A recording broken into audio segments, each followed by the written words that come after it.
ஓம் சாய்ராம்.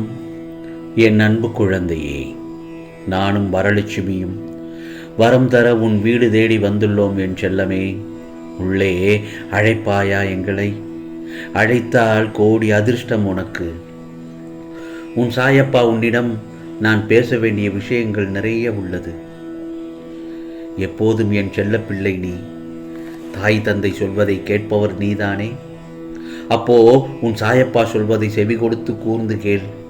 எவ்வளவு துன்பம் வந்தாலும் அதை சமாளித்து தைரியமாக இருக்கிறாய் என்பதை நினைத்து நான் பெருமிதம் அடைகிறேன். பொறுப்பாகவும் தெளிவாகவும் முடிவெடுக்கும் நீ ஏன் உன் பிரச்சனைகளை நினைத்து இப்போது நிம்மதியை கெடுத்துக் கொள்கிறாய்? மற்றவர்கள் மேல் எரிச்சல் பட்டு வாழ்க்கையே ரணமாக்கி வைத்துள்ளாய். அதை எப்படி சரி செய்வது என்று தெரியாமல் இருண்ட காட்டில் நுழைந்தது போல் இருக்கிறாய் என் செல்லமே. இப்படி இருப்பதால் தான் உனக்கு வாழ்க்கையே நரகமாக தெரிகிறது. நான் சொல்வதெல்லாம் சரிதானே? பயப்படாதே. உன் சாயப்பா உன் பிரச்சனைகளை பார்த்து கொள்ள மாட்டேனா என்ன? ஒன்று மட்டும் நல்லா தெரிஞ்சுக்கோ. உனக்கு ஒருவரை பிடிக்கவில்லை என்றாலோ, அவர்கள் செய்த காரியம் பிடிக்கவில்லை என்றாலோ அவர்களை விட்டு விலகிவிடு. உன்னை காயப்படுத்தும் ஒரு விஷயம் பிடிக்கவில்லை என்றால் அவற்றின் நினைவுகளை மனதிலிருந்து அறவே துடைத்து விடு. ஆனால் நீயோ மனதிற்கு பிடிக்காமல் அவர்களை ஏற்றுக்கொள்கிறாய். அது உனக்கு நீயே செய்யும் அநியாயம். உனக்குள் நீயே வேஷம் போடுகிறாய் என் செல்லமே. அது உனக்கு முற்றிலும் நிம்மதியே தராது. மனதிற்கு பிடிக்காமல் பழகுவதனால் மற்றவர்களுக்கு நிம்மதி இல்லாத சூழலையே தான் உருவாகும். ஆகவே அதற்காக நீ அவர்களை விட்டு நகன்று விடாதே. நகன்று விடுவதே மிகவும் நல்லது. அந்த இடத்திலிருந்து நகன்று விடு. அமைதியாக விலகி போவதில் தவறே இல்லை என் செல்லமே. ஆனால் அந்த அமைதியை அவர்கள் ஏற்க முடியாமல் இருப்பார்கள். காரணம், உன்னிடம் பேசி பழகிவிட்டார்கள் என் செல்லமே. அவர்கள் உன்னை விட்டு விலக நினைத்தாலும் உன்னை காயப்படுத்த தொடர்ந்து பழகிக்கொண்டேதான் இருப்பார்கள். உனக்கு பிடித்த மாதிரி எல்லோரும் இருக்க மாட்டார்கள். சண்டை போட்டால் அமைதியாக விலகிக்கொள். அது தவறில்லை. அவர்களுக்கு உன்னை விட்டு சென்றதாக தோன்றும். நீ அமைதியாக இருப்பதால் அவர்களுக்கே அவர்கள் தவறு செய்துவிட்டோம் என்று உணர்வு வரத் தொடங்கும். உன் சாயப்பா சொல்வதை கேட்டுவிட்டு புரிந்து நடந்து கொள் என் செல்லமே. உன் கவலைகளுக்கான மூல காரணமே யாரிடமும் அதிக உரிமையுடன் பழகுவதுதான். எதிலும் சற்று இடைவெளி விட்டு பழகினால் உனக்கான துன்பத்திற்கு இடமே இல்லை. நீ தேடிச் சென்ற காலம் விலகி அனைத்தும் உன்னை தேடி வரும் காலம் அந்த வருகைக்காக காத்திருக்கும் நேரம் இதோ உனக்கு வந்துவிட்டது. மனம் தளராமல் இரு என் செல்லமே. உன் எதிர்மறை எண்ணங்களை கைவிட்டு விடு. நிச்சயம் உன் வாழ்க்கை வண்ணமயமாக மாறப்போகிறது. அடுத்தவர்களால் உனக்கு நன்மை எதுவும் இல்லை என்பதை நினைக்க செய்யவே இன்று நிறைய அறிவுரைகளை கூறியுள்ளேன். அதன்படி கேட்டு நட என் செல்லமே. ஆம், வெகுளியாக மட்டும் இருந்து விடாதே. ஏனென்றால் உன் சாயப்பா உன்னுடன் தான் இருக்கிறேன். தைரியமாக இரு. அப்பாவி குணத்தை அவர்கள் தெரிந்து கொண்டார்கள். உன்னிடம் இருந்து பொருளையும் நம்பிக்கையும் நீ இழந்து விட்டாய். அந்த கெட்ட காலங்களை நினைத்து பார்க்க வேண்டாம். ஆம், இவன் நம்பிக்கை பொருளை எல்லாவற்றையும் இழந்து இருக்கிறான். அவரிடமிருந்து நாம் பெற்றுக்கொள்ளலாம் என்று உன்னை சூழ்ந்தவர்கள் உன்னிடமிருந்து பறிக்க பார்ப்பார்கள். அவற்றையெல்லாம் கடந்து சாயப்பாவிடம் தஞ்சமடைந்து விடு. ஏனென்றால் நீ என்னிடம் தானம் தஞ்சமடைந்து விட்டால் உனக்கான காலங்கள் எல்லாம் மாறிவிடும். ஆம் செல்லமே, இனி வருவது உனக்கு நல்ல காலம்தான். உன் கையை பிடித்து தூக்கி நிறுத்துகிறேன். கவலைப்படாதே.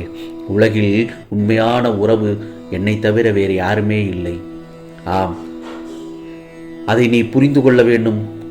ஆம் செல்லமே, அவற்றை எல்லாம் புரிந்து கொள்ள வேண்டும் என்பதற்காகவே உனக்கு பல பொய்யான உறவுகளை விலக்கி வைத்தேன். நீ ஆனந்தமாக இருக்க வேண்டும் என்பதற்காகத்தான் இவற்றையெல்லாம் செய்தேன். ஆகா, ஆனந்தம் மன மகிழ்ச்சியை தரும். உனது கோரிக்கைகள் அனைத்தும் நிறைவேறிய பிறகுதானே மனமகிழ்ச்சி வருகிறது. அதனால் உனது கோரிக்கைகள் அனைத்தும் நிறைவேற்றி உன்னை நலமாக வைத்துக்கொள்ள முயன்று கொண்டிருக்கிறேன். கவலைகள் மறந்து என் மடியில் நிம்மதியாக ஓய்விடு. உன் சாயப்பா நான் இருக்கிறேன். உனக்கு ஒரு நிமிடம் கூட விடாமல் உன்னை காத்துக்கொள்கிறேன். கண்டிப்பாக உனக்கானவை பூர்த்தி செய்யப்பட்டு உனக்கான ஆசீர்வாதங்கள் வழங்கும் நாள் வெகு தூரத்தில் இல்லை. ஆம், நானும் வரலட்சுமியும் வரம் தர வேண்டி உன் வீடு தேடி வந்துள்ளோம். ஆம், எங்களை உள்ளே அழைத்து கோடி அதிர்ஷ்டத்தை பெற்றுக்கொள் என் செல்லமே. இதோ உன் மனதில் உள்ள கஷ்டங்களுக்கு உன் சாயப்பா உனக்காக பதில் தரப்போகிறேன். நீ நினைக்கிற மாதிரி உயர்ந்த குறிக்கோள் மனதில் வைத்து கொண்டுறதுல தப்பே இல்லை. எல்லோரும் சொல்லுவாங்க ரொம்ப ஆசைப்படுகிறேன் என்று. ஆனால் குறிக்கோளை சாதிக்க போகிறோம்னு நம்மளவங்கள நாமே இழந்து விடக்கூடாது.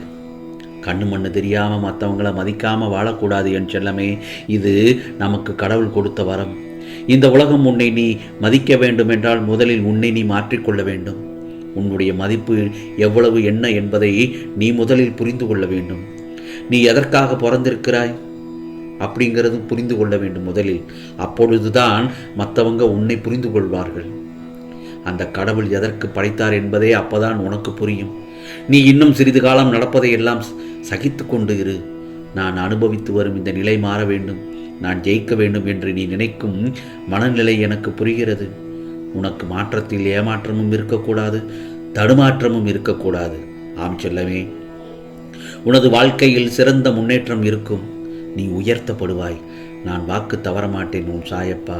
உன் வேண்டியவை அனைத்தும் வேண்டியபடியே நடக்கும் என் செல்லமே. ஏனென்றால் உன் வேண்டுதலை நான் கேட்டுவிட்டேன். வாழ்க்கையில் நிறைய பிரச்சனைகளை சந்தித்து விட்டாய். அறிவையும் சில இழப்புகளும் அவற்றையெல்லாம் கடந்த பின்தான் பல கஷ்டத்தையும் உணர்கிறாய் நீ. ஆகவே ஓடுகின்ற நதியைத்தான் நாம் தடுக்க முடியுமா? தடுக்க நினைத்தால் அது இன்னொரு பாதையைத்தான் தேடும். அதுபோலதான் உன்னை விட்டு விலகுபவர்களை விட்டுவிடு. விரும்பியவர்களை ஏற்றுக்கொள். கோபத்தை பல வழிகளில் ஆராய்ச்சி செய்தால் பதிலும் கிடைக்காது, பலனும் கிடைக்காது. ஆகவே அதுவே முயற்சியையோ கஷ்டத்தையோ ஆராய்ச்சி செய்து பார்த்தால் உனக்கான பதிலும் பலனும் நிச்சயமாக கிடைக்கும். எனவே எது செய்ய வேண்டும், எதை செய்யக்கூடாது என்பதை யோசித்து செய்ய செல்லமே. கஷ்டம் கூட இஷ்டப்பட்டு நம்மை விட்டு விலகி போய்விடும். நேசித்தது எதுவும் கிடைக்கவில்லை, நம்பிய எவரும் உண்மையாக இருந்ததில்லை. இது நீ இப்பொழுது கற்றுக்கொண்ட சரியான பாடம். உனக்கு உன் சாயப்பா மட்டும்தான் நிரந்தரம் என்பதை யாரிடமும் அதை புரிந்து கொள். நீ யாரிடமும் கோபப்பட்டு பேசாதே, அதிகாரமாக பேசாதே, ஆணவமாக பேசாதே. அன்புடன் பேசு என் செல்லமே. ஆர்வமாக பேசு, கனிவாக பேசு. வாழ்க்கையில் எக்காரணம் கொண்டு 3 பேரை மட்டும் மறக்கவே கூடாது. அது யார் யார் தெரியுமா? கஷ்டத்தில் உதவுபவன், கஷ்டத்தை உணராதவன், கஷ்டத்தை உண்டாக்குபவன். ஆகவே இவர்களிடம் மதிப்பு இல்லை என்றாலும் விலகி நிற்பதே நல்லது. யாரிடமும் வலிய போகாதே. அழ வேண்டுமா? தனியாக உட்கார்ந்து அழுது விடு. உன்னிடம் ஆறுதல் சொல்லிவிட்டு அடுத்தவரிடம் சிரித்து மகிழும் உலகம் இது.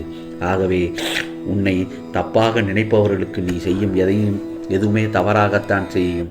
ஆகவே உனக்கானது உனக்கு நல்லது தான் நடக்கப் போகிறது. ஆம் செல்லமே, இதோ நாங்கள் உன் வீடு தேடி வந்துள்ளோம். உள்ளே அழைப்பாயா? அழைத்தால் உனக்கான கோடி அதிர்ஷ்டம். ஆம், உனக்கானது எல்லாம் நல்லதே நடக்கும், நல்லதே நடக்கும். ஓம் சாய்ராம், ஓம் சாய்ராம். ராம்ஜி அருள் கிடைக்கட்டும்.